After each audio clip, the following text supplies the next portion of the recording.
What's going on, everybody? Aaron here, and today I'm introducing a new series called Gunpla Hangar. Gunpla Hangar will be one of those, it will rotate with Outside the Box and Tasty Tests, so it won't be like an every week thing. It'd be more like maybe every couple of weeks, every few weeks kind of deal.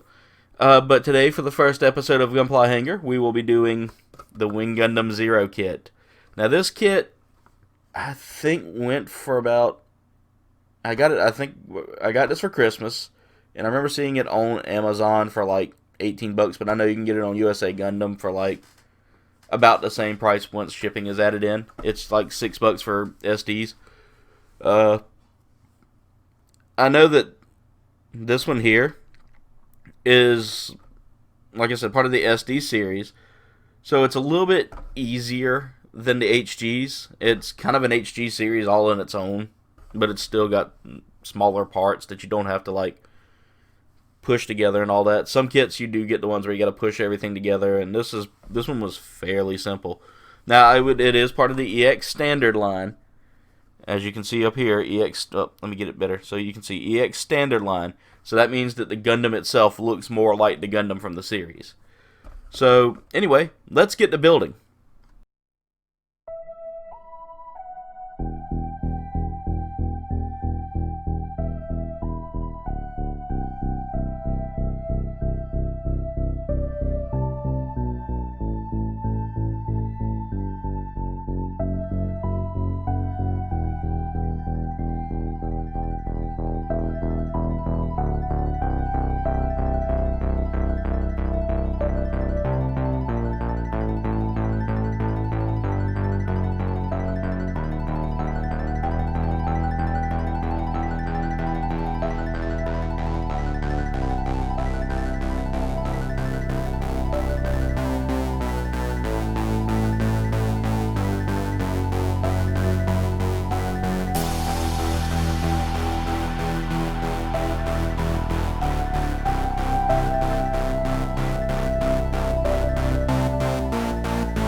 Alright, so you got to see a little bit of a time lapse of the build there, and I will say that the joints aren't...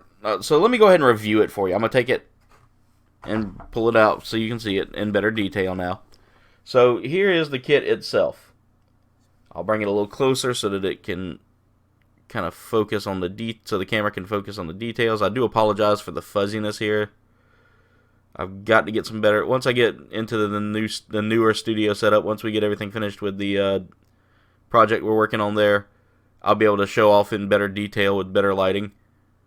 But it's not a bad kit. There is some painting required, and there was a piece that I had left over on Runner D that I had no idea what it was for. You can attach it to the gun, as you see that I've done there. But the gun itself needs to be painted. It didn't come with any decals for the sights, so I will need a fine brush to fix. But as far as it goes, points of articulation aren't terrible on this. Some of the parts do feel a little loose. You can spread the wings out a little bit, and it kind of gives it a little more of that, Wing Zero feel. The decal work was a lot more intense than like a standard HG, but I can see why. The head it does feel real loose on there, like it doesn't feel like it's on there all the way. One of the cool things I liked is that it used polycap. Like, I used up everything. There was no leftover parts. And it's very playable. Like, you can literally sit here and, like, I feel like you could actually play with this as a toy. I mean, I wouldn't recommend it.